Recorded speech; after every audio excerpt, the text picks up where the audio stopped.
अगर आपको लग रहा है that you are unsure on any particular aspect, please family planning मत करो, क्योंकि बहुत ही बड़ा एक रिस्पॉन्सिबिलिटी है। मत करो बच्चे पैदा अगर आप पाल नहीं सकते तो, है ना। क्या ऐसा आपको लगता है कि फादर को कोई पेन नहीं होता होगा? लेकिन मेल्स वो अंदर ही अंदर घुटते रहते हैं, परेशान होते रहते हैं।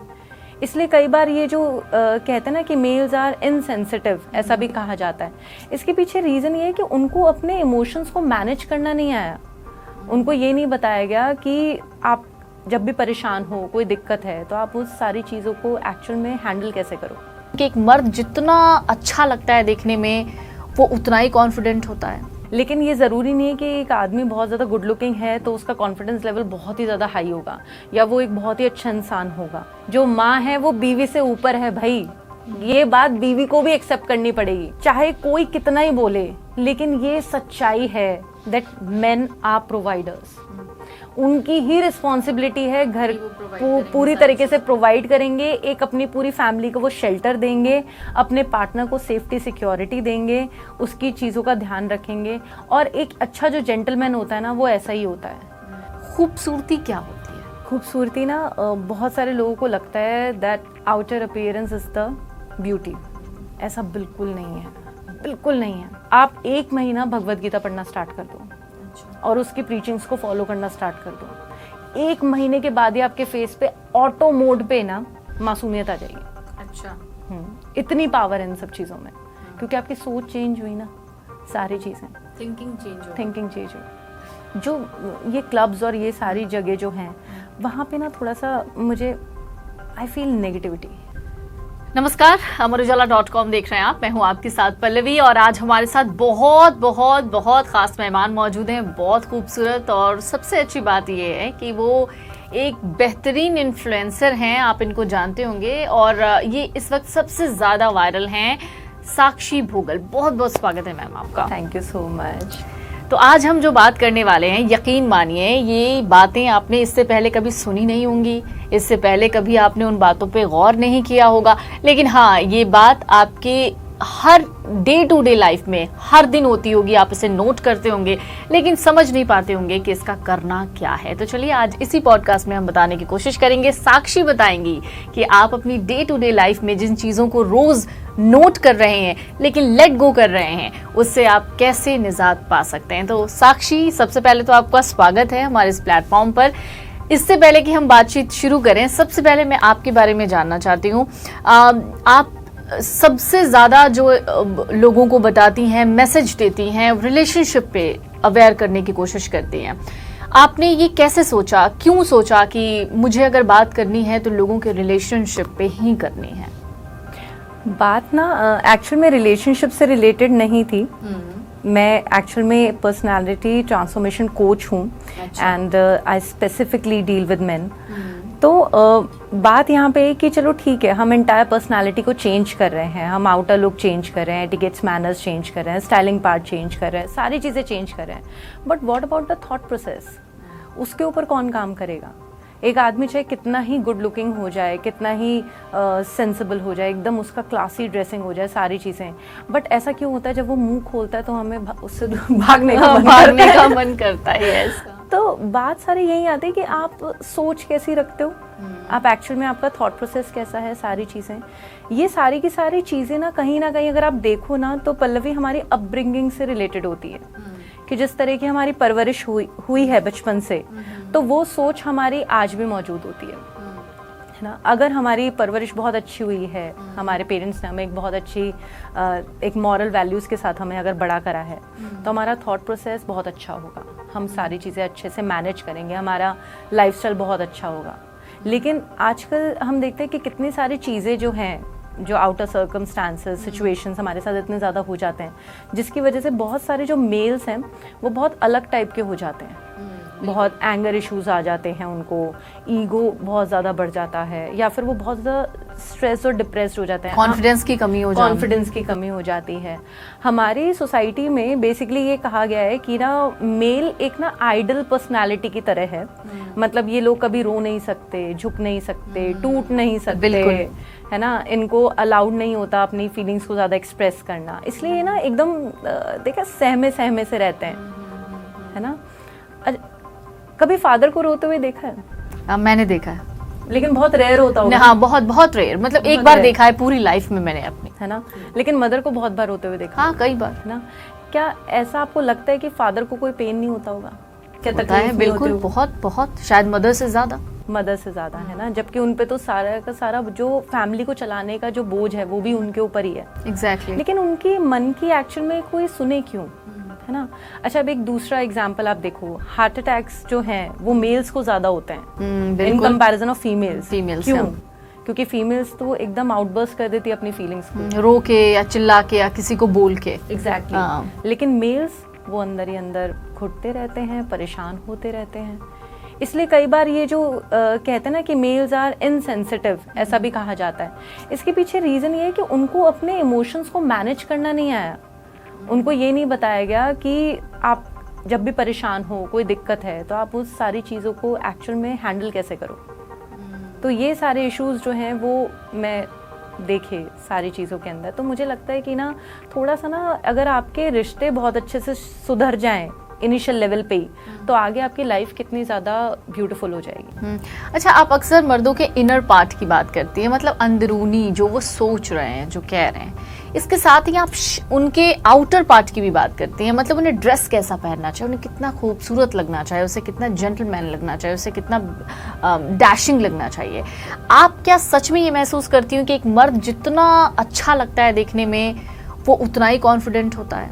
ऐसा होता है क्या? नहीं, ऐसा नहीं होता है। कॉन्फिडेंस का हमारे आउटर लुक से मतलब ठीक है, आउटर लुक जो है वो कॉन्फिडेंस लेवल को बिल्डअप करते हैं, लेकिन ये ज़रूरी नहीं है कि एक आदमी बहुत ज़्यादा गुड लुकिंग है तो उसका कॉन्फिडेंस लेवल बहुत ही ज़्यादा हाई होगा, या वो एक बहुत ही अच्छा इंसान होगा, या उसकी सीरत बहुत अच्छी होगी, है ना। ऐसा कुछ भी कोई कोरिलेशन नहीं है। ये हमारा काम है जो हमें ये सारी चीज़ों के अंदर कोरिलेशन बिठाने की कोशिश करते हैं कि एक बहुत ही करिस्मेटिक पर्सनालिटी हम उनको प्रोवाइड करने की कोशिश करते हैं, जिससे वो हर एक चीज़ के अंदर एकदम कहते हैं ना 100% परफेक्ट बनते हैं। तो ये हमारा काम है। लेकिन इस तरीके, या अगर आप कहो कि बहुत गुड लुकिंग है तो उसका कॉन्फिडेंस लेवल बहुत ज़्यादा अच्छा होगा, या वो बहुत ही एक अच्छा इंसान होगा, कोई ज़रूरी नहीं है। ऐसे बहुत सारे लड़के हैं जो बहुत गुड लुकिंग हैं लेकिन उनको कॉन्फिडेंस लेवल बहुत ज़्यादा उनके अंदर कमी है, या फिर ऐसे भी हैं जो बहुत गुड लुकिंग है जो जानते ही नहीं इस बात को कि वो गुड लुकिंग है। हाँ, बिल्कुल ऐसे भी हैं। और कई ऐसे भी हैं जो बिल्कुल भी गुड लुकिंग नहीं है लेकिन उनका कॉन्फिडेंस लेवल बहुत हाई होता है। बिल्कुल, बहुत हाई है। तो इसका तो कोई कोरिलेशन है नहीं। अगर आप अपनी पर्सनालिटी को ढंग से चैनलाइज कर दो सारी चीज़ों को लेके, तो फिर तब आप एकदम बन सकते हो, एकदम एप्रोप्रिएट।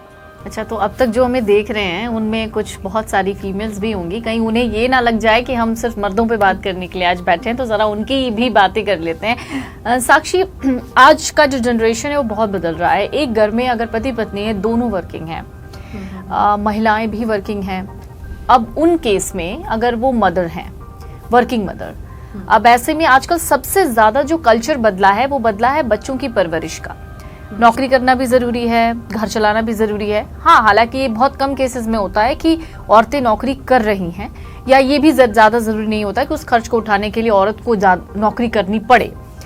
बावजूद इसके जो औरतें नौकरी कर रही हैं उनके बच्चे क्रच में पल रहे हैं। आजकल बहुत ज़्यादा ये देखने को मिल रहा है। सोसाइटी इसे बहुत जल्दी एक्सेप्ट कर भी नहीं पा रही है, बावजूद इसके लोग इसे इस तरीके से देखते हैं कि इस माँ ने अपने बच्चे की परवरिश नहीं की है उस तरीके से, क्योंकि इसका बच्चा तो 5 साल 6 साल तक तो क्रच में ही रहा है। अभी भी 10 साल 12 साल तक के बच्चे भी क्रच में रहते हैं। वो जो पूरा इस वक्त नरिश हो रहा है बच्चा क्रच में, घर में नहीं, माँ के पास नहीं। अब सोसाइटी का एक नज़रिया बदला है, इस पर आप क्या कहना चाहेंगे?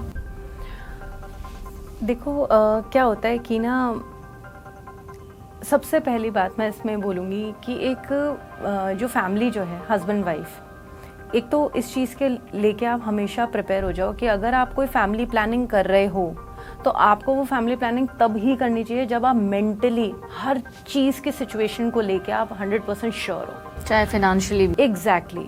अगर आपको लग रहा है that you are unsure on any particular aspect, please family planning मत करो, क्योंकि बहुत ही बड़ा एक रिस्पॉन्सिबिलिटी है। मत करो बच्चे पैदा अगर आप पाल नहीं सकते तो।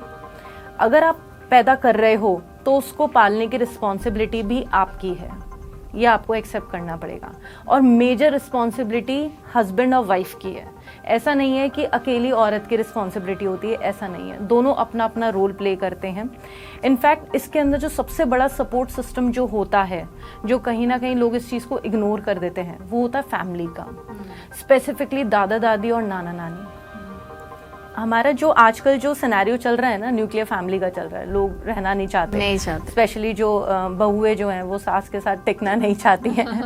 लेकिन आप ना आप मुझे समझ नहीं आता कि आजकल के लोग जो हैं वो उस पर्टिकुलर उस थोड़ी सी टाइम ड्यूरेशन को लेके क्यों इतना सोचते हैं। आप लॉन्ग टर्म क्यों नहीं प्लानिंग लेते हो? आप खुद सोचो, जब आप खुद बाहर जाओगे, है ना, तो बच्चे को पीछे से कौन देखेगा? अब एक जो आपका सर्वेंट देखे, एक वो क्रैच में जाए और एक उसकी अगर दादी देखे, तो कितना फर्क होगा उन तीनों बच्चों में। बिल्कुल, आप सोच के ये चीज देखो, है ना। अब आप अगर सपोज कि क्रैच में अपना बच्चा डाल रहे हो, है ना, कितने लोग होंगे? 2 या 3 लोग, और उनके पास बच्चे कितने होंगे? 10 से 15, है ना। पूरा परिवार मिलके एक बच्चा पाल पोस के बड़ा करता है, इतने एफर्ट लगते हैं बच्चे को उसके पालने के अंदर। अब आप सोचो कि वो 2 या 3 लोग इतने सारे बच्चों को हैंडल कर रहे हैं, तो उनका फ्रस्ट्रेशन लेवल कितना ज्यादा हाई होगा? बहुत ज्यादा होगा, क्योंकि वो बच्चे जो हैं वो ढंग से सुनते तो है नहीं, कहना तो मानते नहीं, ना समझ होते हैं। तो ऐसे केस में उनका जो फ्रस्ट्रेशन जो है, जो नेगेटिव ऑरा जो है, वो जा किसके पास रहा है? उन बच्चों के पास। तो अब आप सोचो कि आपके बच्चे किस टाइप के एनवायरनमेंट के अंदर बड़े हो रहे हैं। हेटेडनेस, फ्रस्ट्रेशन, नेगेटिविटी, कोई पैम्परनेस नहीं, कोई प्यार नहीं, कुछ नहीं। इस टाइप के एनवायरनमेंट के अंदर वो पल रहे हैं। इनफैक्ट वहाँ पे इतने टाइप के बच्चे हैं जो अलग अलग बैकग्राउंड से आए हैं। आप ये देखो, कुछ बहुत ज़्यादा प्यार भरे बैकग्राउंड के अंदर होंगे, कुछ ऐसे होंगे जो बहुत ज़्यादा जहाँ पे लड़ाइयाँ देखते होंगे। तो इस टाइप के बच्चे जब आपस में हैं, है ना, तो आप सोचो वो कितना अलग है। अब बात यहाँ पे कई लोग ये भी बोल सकते हैं कि बच्चे स्कूल भी तो जाते हैं, वहाँ से भी वो चीज़ देख सकते हैं। लेकिन स्कूल के अंदर देखो, स्कूल ना एक्चुअल में क्या होता है, रिस्पॉन्सिबल होता है, एक माहौल होता है, एक माहौल होता है वहाँ पे। उनका काम ही है बच्चों को एकदम प्रॉपर तरीके से उनको गाइडलाइन देना, ताकि वो एक अच्छे इंसान बन पाए। लेकिन ये सिस्टम हमारा क्रैच के अंदर नहीं है, वो चीज़, है ना। अब रही बात कि अगर जैसे हम लोग हमारी बात करें, हमारे पेरेंट्स ने तो हमें कभी क्रैच में नहीं डाला, आपको नहीं डाला होगा, बिल्कुल भी नहीं, है ना, हमें भी नहीं डाला। आज हमारे अंदर मॉरल वैल्यूज हैं, आज हम रिश्तों को समझते हैं, आज हम चीज़ों को समझते हैं, आज हम हमारी माँ को वो वैल्यू देते हैं, हमारे पिताजी को वैल्यू देते हैं। जो आपको लगता है कि आपके जो बच्चे होंगे, क्या वो वैल्यू हम लोगों को दे पाएंगे? नहीं दे पाएंगे। क्यों? क्योंकि हमने उनकी परवरिश जो है ना वो एक क्रैच के अंदर कर दी, राइट। अब वही परवरिश अगर सोचो कि आपके पेरेंट्स अगर आपके साथ रहते हैं, सपोज वो बच्चा अपने दादा दादी के पास पल रहा है, सपोज वो बच्चा नाना नानी के पास पल रहा है ना, तो वो बच्चा कितना अच्छा निकलेगा। बिल्कुल सही बात। आपके बैकएंड के अंदर उनको कौन वो वैल्यूज दे रहा है? आपके ऑब्वियसली आपके पेरेंट्स दे रहे हैं। तो वो भी तो वही चीजें सिखा रहे हैं ना जो आप लोग सीख सीख के बड़े हो, तो वही वो आपके बच्चों के अंदर ट्रांसफर कर रहे हैं। ठीक है, आपके पास टाइम नहीं है, आप उनको बोलो, वो आपकी हेल्प करेंगे, एक फैमिली जो सपोर्ट होगा वो उनको मॉरल वैल्यूज देंगे। लेकिन अब ये है ना कि जो हमारी जो लड़कियां जो हैं आजकल की, जो शादी करके, क्या सास बड़ा परेशान करती है, बहुत लड़ाई होती है, कलेश होते हैं, हस्बैंड बोलते हैं यहाँ प्राइवेसी खत्म हो गई है, मम्मी पापा आ गए हैं। लेकिन आप ये चीज़ देखो कि ठीक है, वो थोड़ा बहुत बोल रहे हैं, है ना, वो बोलेंगे, उनका राइट है, आपको बुरा नहीं मानना चाहिए इन सब चीज़ों का। एट द एंड आप ये तो देखो कि आपका बच्चा कितने अच्छे एनवायरनमेंट में है, आप ये चीज़ देखो। इनफैक्ट अगर वो बोल भी रहे हैं तो हमारे भले के लिए बोल रहे हैं ना, है ना। ठीक है, वो करंट सिचुएशन को नहीं समझते, लेकिन अगर कहते हैं ना दुधारू गाय की लात भी भली, है ना, अगर वो 4 गालियाँ दे भी रहे हैं, चुपचाप सुन लो ना, माँ बाप ही तो हैं, हम भी तो पिट पिट के बड़े हुए हैं। तो अगर उन्होंने कुछ बोल भी दिया तो कहाँ गलत किया उन्होंने, क्या बुरा है? कम से कम वो बच्चा ये सारी चीज़ें देखेगा अपनी नज़रों के सामने कि हम अपने दादा दादी नाना नानी को किस तरीके से ट्रीट करते हैं, हम अपने पेरेंट्स को किस तरीके से रखते हैं। अगर हम उनको बड़े प्यार से रखें हमारे पेरेंट्स को, तो वो बच्चा जो है आगे बड़ा होके वो भी हमें उसी लेवल की ट्रीटमेंट देगा कि हाँ, मेरे मम्मी पापा ने दादा दादी को बड़े प्यार से रखा, उनकी बड़ी केयर करी, तो अब मेरा फ़र्ज़ है कि मैं अपने मम्मी पापा की तरफ एकदम उसका रुझान हो, बड़े प्यार से उनको रखे। तो ये हम ना हमारे ट्रांसफर होती जा रही है जनरेशन टू जनरेशन। अब वहीं पे आप ये चीज़ सोचो कि एक बच्चा जो है क्रैच में जाता है, घर आता है, मम्मी पापा आपस में लड़ाई करते हैं, उसके बाद दोनों ड्रिंक और वो स्मोकिंग और ये सारी चीज़ें करते हैं, बच्चा देखता है सारी चीज़ें। अब आप सोचो वो बच्चे को क्या परवरिश मिल रही होगी, वो थोड़ा सा बड़ा होगा वो भी ये सब चीज़ें स्टार्ट कर देगा। आपने उसको क्या वैल्यूज दी, कुछ भी नहीं। वहीं पे अगर उसकी दादी होती है ना, लगाती कान के नीचे दो, लाइन पे आ जाता। सही बात है, बिल्कुल। इससे थोड़ा सा आगे बढ़ते हैं और समझने की कोशिश करते हैं। जब आप रिलेशनशिप पे बात करती हैं, एक मर्द जब वो शादी करता है, उसके पास सबसे बड़ा चैलेंज होता है अपनी मम्मी और अपनी वाइफ के बीच में उस रिलेशनशिप के बैलेंस को बनाना, जहां वो उस तरह के कलेश में ना पड़ते हुए जो एक सास बहू के बीच में होती है, उसमें ना पड़ते हुए भी दोनों को खुश करे। मतलब कहीं से भी उसे ये ना, उसके वाइफ या माँ को ये ना महसूस हो कि ये उसकी तरफ चला गया तो ये उसकी तरफ चला। ये आजकल का सबसे बड़ा चैलेंज है जिसे आजकल के मर्द यानी हस्बैंड्स फेस कर रहे हैं। ट्रू। इसको ना एक्चुअल में ये सिर्फ आदमी के समझने की बात नहीं है, ये आदमी, माँ और बीवी तीनों के समझने की बात है। तीनों अपना अपना रोल अगर ढंग से निभाएं तो कोई भी परेशान नहीं होगा। जैसे अगर हस्बैंड एंड वाइफ की बात करूं तो दोनों को ये चीज़ एक्सेप्ट करनी पड़ेगी कि माँ का दर्जा सबसे ऊपर है। जो माँ है वो बीवी से ऊपर है भाई, ये बात बीवी को भी एक्सेप्ट करनी पड़ेगी। ये मान लो, वो मान लो आप ये चीज़, तो कंपैरिजन तो खत्म हो गया पहली बात, है ना। लेकिन बहुत ज्यादा डिफरेंस वो चीज भी नहीं होनी चाहिए, दोनों ही वैल्यू रखती है ना। अब रही बात, चलो ठीक है कि अगर जैसे इसको बैलेंस इस तरीके से कर सकते हैं, सपोज कि कोई बात है ना, आपकी मम्मी आपकी वाइफ के लिए बोल रही है ना, कि तुम्हारी बीवी ऐसे करती है तुम्हारे पीठ पीछे, ये करती है वो करती है, ठीक है।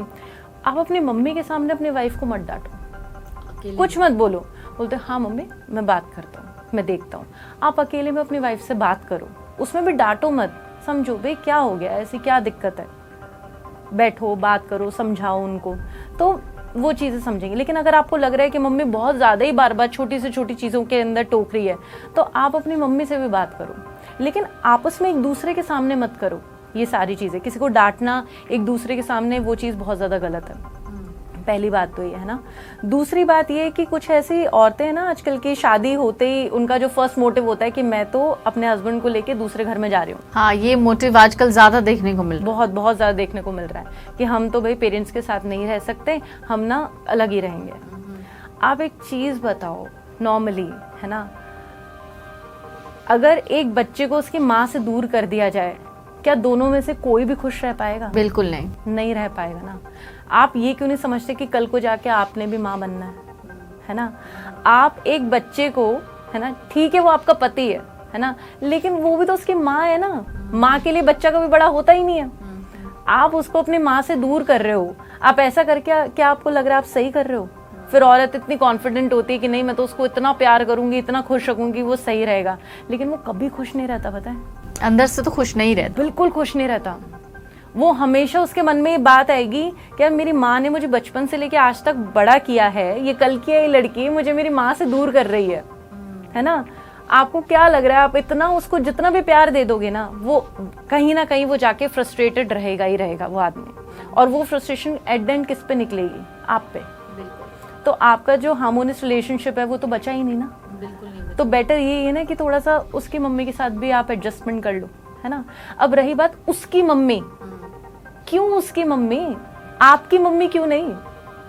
आप उसको अपनी मदर मानो ना। मानो, बिल्कुल मानो। एग्जैक्टली, जैसे आप अपनी मम्मी के साथ रहते हो वैसे उनके साथ रहो। अब बात ये आती है कि यार सास और बहू कभी माँ बेटी नहीं बन सकते। मान लिया चलो माँ बेटी नहीं बन सकते, दोस्त तो बन सकते हैं। दोस्त बन सकते हैं। आप दोस्ती रखो कि मम्मी आप जो भी बात है ना, आपको डांटना है मुझे डांटो, है ना। मम्मी जो भी मुझे आपकी बात सही नहीं लगी मैं आपको बोलूंगी, लेकिन अपने बेटे को जाके मत बोलो प्लीज, उधर मत बोलो, मुझे डायरेक्ट बोलो, जो भी बात है। ठीक है मैं नहीं सुनूंगी, मेरे कान के नीचे 2 लगाना, कोई दिक्कत नहीं है। क्या मेरी मम्मी ने डांटती मेरे को? क्या मेरी मम्मी कुछ नहीं कहती? मतलब आपकी मम्मी आपको कुछ कह दे तो आपको बुरा नहीं लगता, लेकिन आपके हस्बैंड की मम्मी आपको कुछ बोल दे तो आपको बुरा लग जाता है। क्यों भाई? वो भी तो माँ है ना, घर तो उनका भी है। और रही बात मोस्ट इम्पॉर्टेंट थिंग, माँ को भी ना हर छोटी से छोटी चीज़ के अंदर ना ज़्यादा रोक टोक नहीं करनी चाहिए कि हर एक बारीक से बारीक चीज़ों को लेके भी आप टॉन्ट कसे जा रहे हो, बोले जा रहे हो, कुछ ना कुछ करे जा रहे हो। नहीं, ये बहुत गलत है, बहुत गलत है। आप चीज़ों को ना ईज आउट कर दो। जैसे हमारे घर के रिवाज हैं, रस्में हैं, नई बहू आएगी तो इन सारी चीज़ों को निभाएगी, है ना। अरे क्या हो जाएगा अगर 10 में से वो 4 चीज़ें नहीं करेगी तो? सही बात है, क्या हो जाएगा? हाँ, तो मतलब ये दोनों तरफ से उस चीज को देखना बहुत जरूरी है। दोनों तरफ से वो मैनेजमेंट होनी चाहिए कि आप चीज़ों को ईज आउट करो। जैसे देखा है, जब शादी करके दुल्हन जाती है ना, तो उसको कहीं ना कहीं वो भी परेशान होती है कि पेरेंट्स को छोड़ के आई है, तो वो बड़ा लोनली फील कर रही होती है ना। अब जब इंसान ज़्यादातर लोनली फील कर रहा होता है तो वो जनरली अकेला बैठा होता है, वो अपने कमरे में अकेली बैठी है ना। आप सास हो, ठीक है, आप उसके कमरे में जाओ, बोलो बेटा तू अकेली क्यों बैठी है, आजा बाहर आके बैठ, हमसे बात कर, हम तुझसे बात करेंगे, क्या हो गया, मैं हूँ ना तेरी मम्मी, बात करती हूँ ना। आप इतना बोल दो कि क्या हो जाएगा आपका, कुछ नहीं होगा ना, उसका भी तो मन हल्का हो जाएगा। तो एक होता है ना, एक हार्मोनियस रिलेशनशिप बनाने के लिए स्टेप तो आपको ही उठाना है ना। आप ये चीज सोचो कि घर में कितनी शांति होगी, घर में शांति होगी तो आपका बेटा भी खुश रहेगा, है ना, आपका हस्बैंड भी खुश रहेगा, वो शांत रहेगा। क्या चलो घर में कलेश नहीं हो रहा है, आपस में चलो दोनों अच्छे से अंडरस्टैंडिंग है ना। बस ये है कि सबको ये चीजें समझनी चाहिए। अगर आप बहुत ट्रेडिशनल वैल्यूज के साथ हो, ऑर्थोडॉक्स थिंकिंग के साथ हो, तो थोड़े से मॉडर्न हो जाओ। अगर आप बहुत ज्यादा मॉडर्न थिंकिंग के, अगर आप थोड़े से ऑर्थोडॉक्स हो जाओ, थोड़े से ट्रेडिशनल हो जाओ, हाँ, तो बैलेंस बना के चलो, क्योंकि इससे आपका फ्यूचर बहुत अच्छा रहेगा।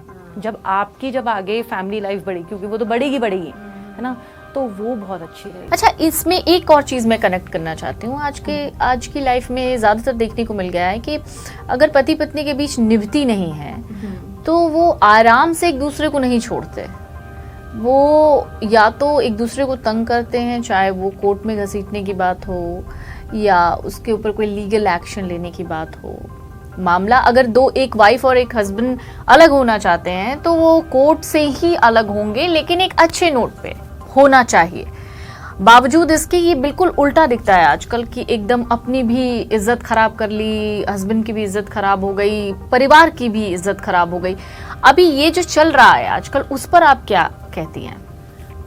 पल्लवी, जब हस्बैंड वाइफ के बीच में प्यार ही नहीं होगा, है ना, तो डाइवोर्स तो होगा, है ना।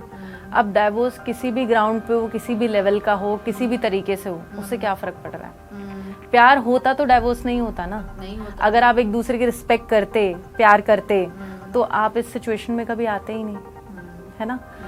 पहली बात ये। दूसरी बात ये कि ना, जनरली क्या होता है कि लोगों के अंदर ना एक पेशेंस लेवल आजकल खत्म हो गया है। कोई भी छोटी सी बात होगी, जाके तुरंत वो लेके ना डाइवोर्स लेने चले जाते हैं। मतलब एक वो होती है ना कि इतना बड़ा ईगो लेके आप कहाँ जाओगे, थोड़ा सा झुक जाओ ना, कोई बात नहीं। अगर आपके झुकने से अगर रिश्ता बच रहा है, सही चल रहा है, तो झुकने में कोई बुराई नहीं है ना। आप एक वो कहते हैं, मैं हमेशा अपनी काउंसलिंग में ये चीज़ बोलती हूँ कि आपको अगर अपनी रिलेशनशिप बहुत ही अच्छी रखनी है तो सबसे पहले ना आप सामने वाले से बात करो। बहुत इंपॉर्टेंट चीज़ है ये बात करना। लोग बात ही नहीं करना चाहते हैं, लोग ओपनली अपने चीज़ों को एक्सप्रेस ही नहीं करते हैं, या तो उसमें मैनिपुलेशन डाल देंगे या छोटी सी बात वो बोलेंगे। जैसे एक छोटा सा एग्जांपल दूं कि ना, जैसे आपका हस्बैंड है, बाहर गया है ना, आप दोस्तों के साथ कहीं घूमने गया, आप उसको फ़ोन करो कि ना, हाँ जी क्या कर रहे हो, बैठा था। अरे यार ये क्या जवाब हुआ, बैठा था। तो ये ना मेल्स की आदत होती है, मतलब दे आर नॉट ज़्यादा खुल के नहीं बात करते हैं, है ना। तो आप ना अगर स्टार्टिंग में ही अपने रिलेशनशिप जब आप क्रिएट कर रहे हो, तो उस टाइम पे ना अपने सारी की सारी चीज़ें डिटेल में बताओ अपने पार्टनर को कि भाई ये मेरा थॉट प्रोसेस है, इस तरीके से मैं अपना रिलेशनशिप चाहता हूँ, मेरे लिए ये नॉन नेगोशिएबल पॉइंटर्स हैं, ये मेरे लिए डील ब्रेकर वाले पॉइंट्स हैं, है ना, और इस तरीके से मेरी सोच है। सामने वाला भी अपनी अपनी चीज़ें बताएगा, आप अपने हिसाब से एडजस्टमेंट क्रिएट कर लो कि हाँ भाई ये चीज़ें हम इस हिसाब से चलेंगे, ये हमारा, ताकि आपको इसके नेगेटिव और पॉजिटिव एस्पेक्ट्स दोनों पता हो। एग्जैक्टली। सिर्फ मुंह उठा के चले आना कि भाई शादी होनी है ना, और एक प्रॉपर शादी, वेडिंग चाहिए लोगों को आजकल, फैंसी वेडिंग, तो उसके चक्कर में लोग शादी कर लेते हैं, कि भाई चलो गिफ्ट्स आएंगे, आउटफिट्स आएंगे और ये वो, मतलब आप अपनी सोच देखो, बात सिर्फ एक दिन के खेल की नहीं है, पूरी लाइफ इससे इंडल्ज होती है। अच्छा, मैं कुछ दिनों पहले एक इंटरव्यू देख रही थी, मुझे याद नहीं है, लेकिन वो बहुत काफ़ी सीनियर लेडी थी, आई थिंक बहुत रिनाउंड होंगी। मैं कोशिश करूंगी कि इस वीडियो क्लिप में उनकी तस्वीर जोड़ूं। उनसे किसी ने पूछा कि आप औरतों को या फिर पूरे लोगों को दरअसल आप क्या कहना चाहती हैं, चाहे पुरुष हो या महिलाएं, तो उन्होंने एक ही वर्ड कहा नेवर मैरी। अब कई जगहों पर इस तरीके की बातें सुनने को मिल जाती हैं, शादी नहीं करनी चाहिए यार, शादी नहीं करनी चाहिए। अक्सर पुरुष भी, मर्द भी कहते हैं शादी नहीं करनी चाहिए यार, शादी करके फंस के। महिलाएं भी कहती हैं शादी नहीं करनी चाहिए। शादी करनी चाहिए, आपको क्या लगता है? शादी करनी चाहिए, लेकिन तब करनी चाहिए जब आप पूरी तरीके से प्रिपेयर्ड हो शादी करने के लिए। जब आप इस चीज़ के लिए 100% आपका दिल एग्री कर रहा है कि आपको अपनी लाइफ किसी के साथ शेयर करनी पड़ेगी, अपने इमोशंस, अपना बेड, अपना रूम, अपनी अलमीरा, अपनी लाइफ, एक एक चीज़ आपको सामने वाले के साथ शेयर करनी है। अगर आप इस चीज़ को लेके प्रिपेयर्ड हो तो आप शादी करो। और मुझे ऐसा लगता है जो लोग एक सीरियस रिलेशनशिप में एंटर होना चाहते हैं, जिनको अच्छा लगता है एक सीरियस रिलेशनशिप में इंडल्ज होना, वो लोग एक बहुत अच्छे मैरिड कपल भी साबित होते हैं। मतलब वो, उनको तो शादी करनी ही चाहिए। लेकिन वो लोग जो बिल्कुल ही मेंटली प्रिपेयर्ड ही नहीं है, हमेशा कंफ्यूजन में रहते हैं, और जो इतने ज़्यादा ईगो में, भाई मेरी फ्रीडम, मेरी लाइफ, मेरा करियर, मैं जिनके दिमाग में सबसे ज़्यादा घूम रहा होता है ना, तो उनको तो शादी नहीं करनी चाहिए, क्योंकि वो लोग एडजस्ट नहीं कर पाते हैं और बाद में जाके फिर वो लोग डाइवोर्स लेते हैं। अच्छा, अब इस पूरे रिलेशनशिप से थोड़ा सा बाहर आकर बात करते हैं मर्दों की पर्सनालिटी पे। हर कहते हैं कि मर्द का जो आउटर शेल है वो नहीं बताता है कि वो अंदर से कैसा है। अगर हम पर्सनालिटी डेवलपमेंट की बात करें, चूंकि आप बहुत सारे लोगों को काउंसिल करती हैं, ऐसे में ऐसी कौन सी चीज़ आपने बहुत कॉमनली नोटिस की है जो सारे मर्दों में होती है? मर्दों के अंदर सबसे कॉमन चीज़ जो होती है कि ना, जैसे ही वो ना स्ट्रेस में आते हैं, कोई भी उनको टेंशन, अच्छा मेल के ना एक ही चीज़ होती है, मेल आर नॉट मल्टीटास्किंग। अच्छा, औरतें मल्टीटास्किंग होते हैं, आदमी मल्टीटास्किंग नहीं होते हैं। वो एक बार में एक ही काम कर सकते हैं, उनके अंदर ही है, उनको बनाया है सर, प्रेशर बर्दाश्त नहीं है उनको, है ना।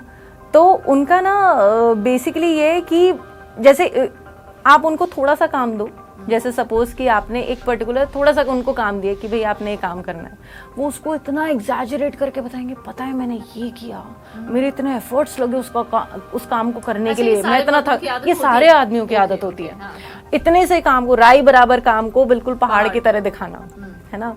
मतलब वो एक्चुअल में अगर इतना ज्यादा काम सीरियसली होने लग जाए ना, तो पता नहीं इंसान तो जिए ही नहीं, 24 घंटे भी कम पड़ने लग जाए।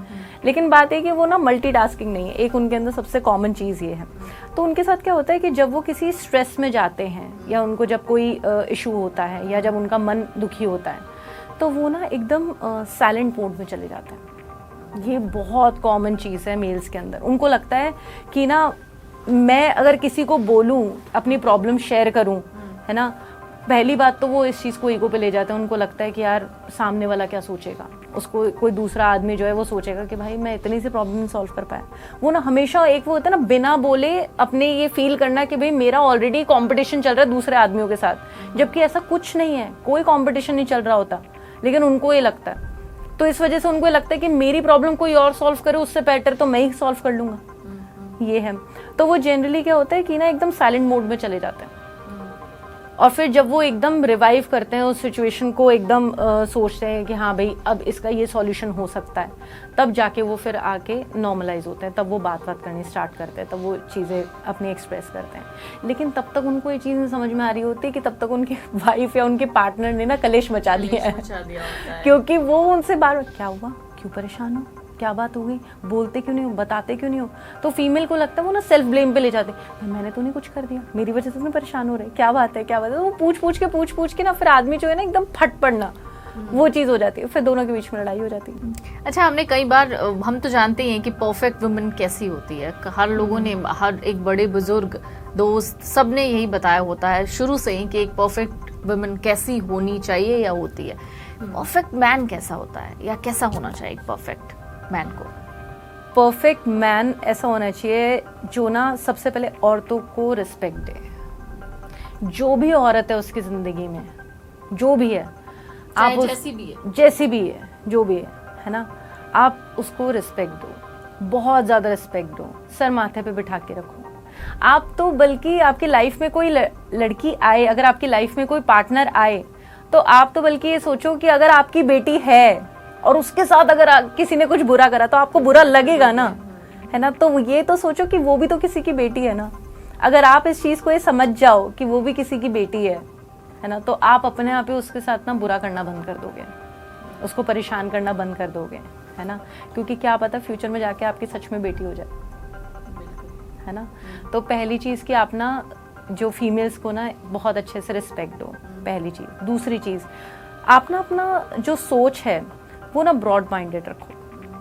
Broad minded in the sense कि जहाँ पे आपको लग रहा है छोटी छोटी चीज़ में टोकना, छोटी छोटी चीज़ के अंदर बोलना, इरिटेट हो जाना, है ना, वो चीज़ नहीं होनी चाहिए। तीसरा, आपका कम्युनिकेशन बहुत अच्छा होना चाहिए अपने पार्टनर के साथ, है ना। और एक बहुत बड़ी चीज़ है प्रोवाइडर, है ना। देखो क्या होता है कि ना, चाहे कोई कितना ही बोले, लेकिन ये सच्चाई है दैट मेन आर प्रोवाइडर्स।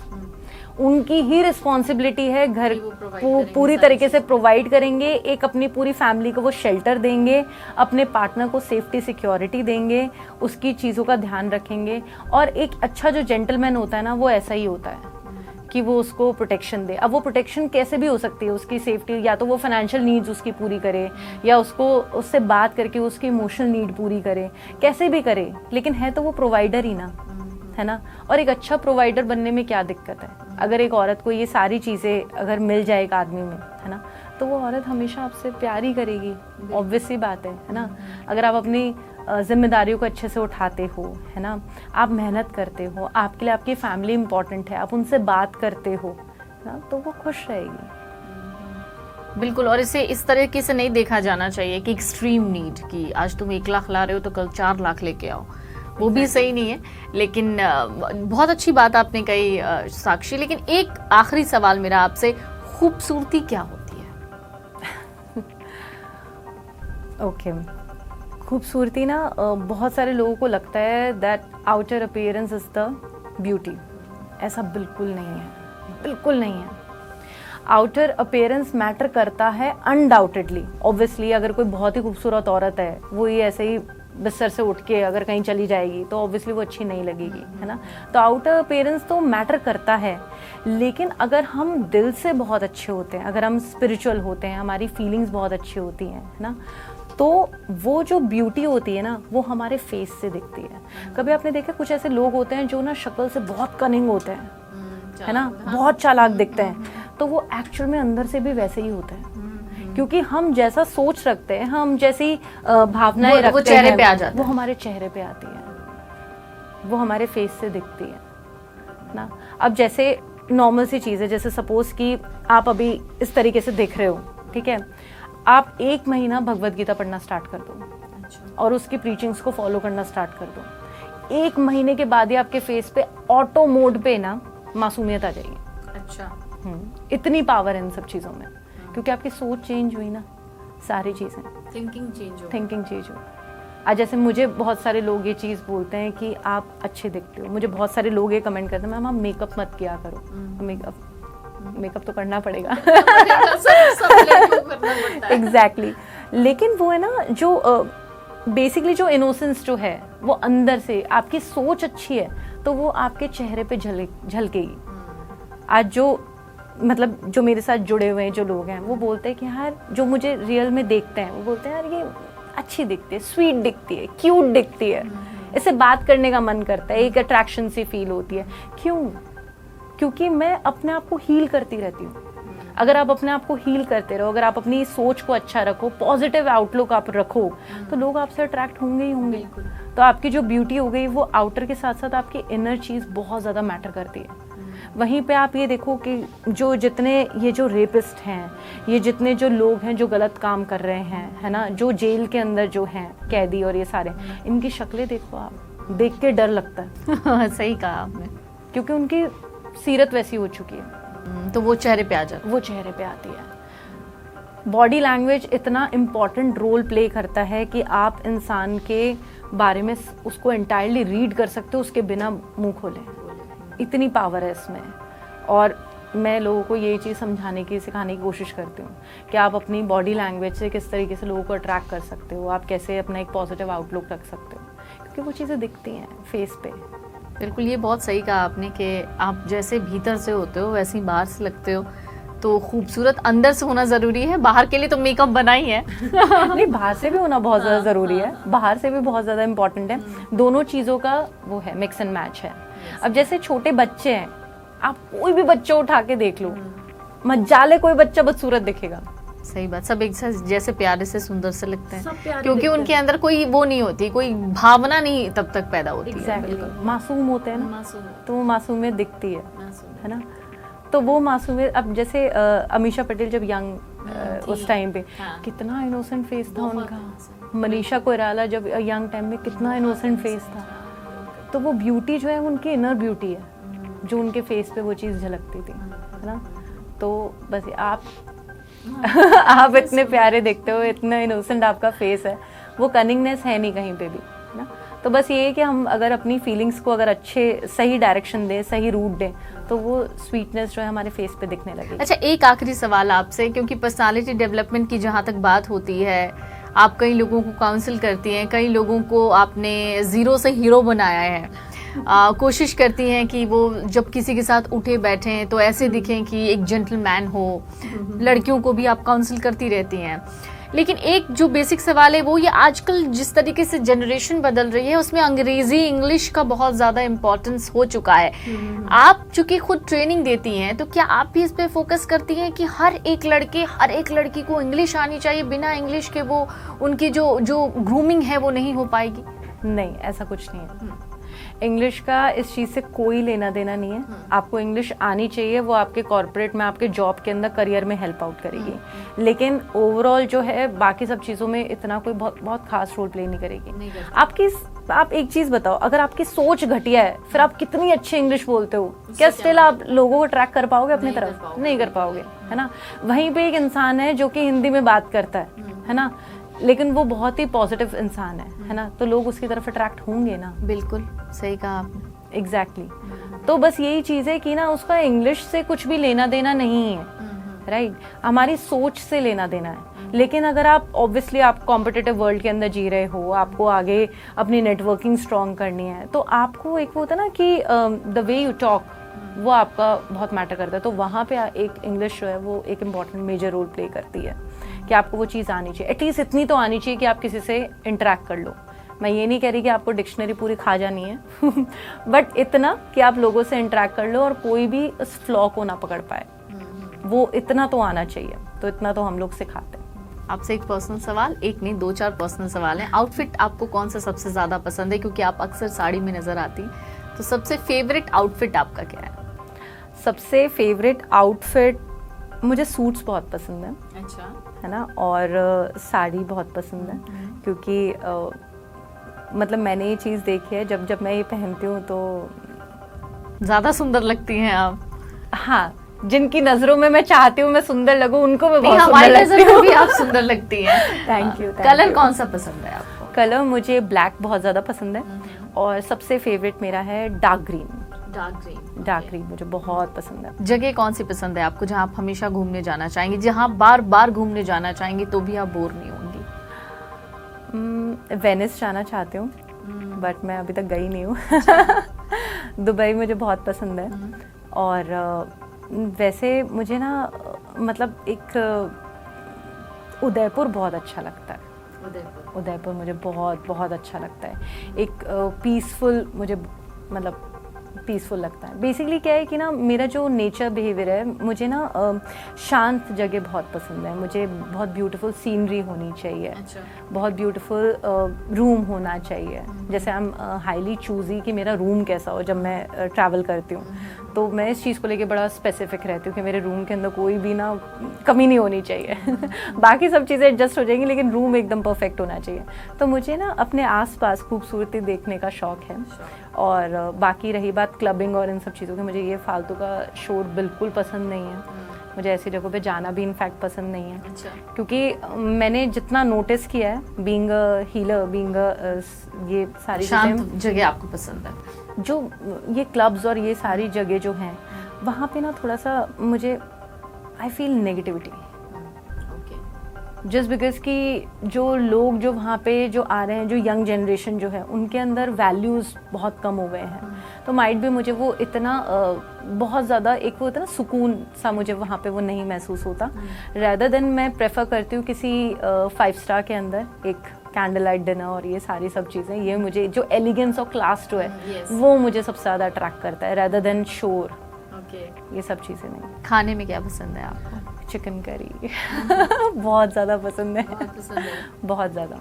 और बाकी चॉकलेट्स पसंद, वो तो हर लड़की को पसंद होता है। हाँ। अच्छा, एक और सवाल कि अर्ली राइजर हैं आप, सुबह उठती हैं जल्दी? अर्ली राइजर मैं पहले थी, मतलब मैं 4 o'clock उठती थी, और उस टाइम पे फिर मैं मतलब तब मेरा बड़ा ही प्यारा स्केड्यूल था, मतलब मैं बहुत खुश थी। 4 बजे उठना, सबसे पहले जो कैट्स नीचे घूमती थी उनको दूध देना, फिर उसके बाद डॉग्स को फीड करना, काऊ को फीड करना, उसके बाद टेंपल जाना, वहाँ पे बैठना, मेडिटेशन करना, फिर घर आना, फिर वर्कआउट करना, उसके बाद फिर मेरा प्रॉपर जो स्केड्यूल होता था वो स्टार्ट होता था। तो मैं इस तरीके से सारी चीज़ें करती थी। अब कितने बजे उठती हैं आप? अब मैं 9 बजे उठती हूँ क्योंकि मैं सोती 2:30-3 बजे तक हूँ। क्योंकि मेरा काम जो है वो कंटिन्यूएशन में चलता रहता है। एंड आई रियली विश कि मेरे ये जो नाइट वाली जो कंसल्टेशंस जो मैं क्लाइंट को देती हूँ, क्योंकि जो अब्रॉड के जो क्लाइंट्स हैं उनको टाइम मैनेजमेंट की वजह से मुझे उनको नाइट शिफ्ट वो मतलब इस तरीके से उनको कंसल्टेशन देनी पड़ती है, तो उससे मेरा जो स्केड्यूल है वो बहुत ज़्यादा वो हो जाता है। बट आई रियली विश उनका जो एक काम है वो हो जाए, ताकि मैं फिर मॉर्निंग में जल्दी उठना स्टार्ट करूँ। बहुत बहुत शुक्रिया साक्षी आपका, आप बहुत अच्छा काम कर रही हैं और उम्मीद करते हैं कि आपके ज़रिए ही सही लेकिन सोसाइटी में एक नई चीज़ कम से कम देखने को मिले, कुछ बदलाव हो, क्योंकि कहते हैं कि बदलाव ही प्रकृति का नियम होता है और आप उसी बदलाव में पूरा सहयोग कर रही हैं। और हम चाहते हैं कि एटलीस्ट आप जिस तरीके से लोगों को ट्रेन करती हैं, चाहे वो मेल हो या फीमेल, ख़ासतौर से मेल्स पर आप ज़्यादा फोकस करती हैं इन दिनों, तो वो ज़्यादा बहुत अच्छी बात है। और उसी कॉन्फिडेंस को आप जो आपके अंदर है वो दूसरे में वो कॉन्फिडेंस डालने की कोशिश करते हैं। इसके लिए बहुत बहुत शुक्रिया, आपसे बात करके बहुत अच्छा लगा। फिर मिलेंगे, thank you so much. Thank you so much. अगर आप ये वीडियो YouTube पर देख रहे हैं तो हमारे चैनल को सब्सक्राइब कर बेल आइकन दबाएं, और Facebook पर देख रहे हैं तो हमारे पेज को लाइक करें। 8 मिलियन प्लस सब्सक्राइबर, आपके इस भरोसे के लिए बहुत धन्यवाद।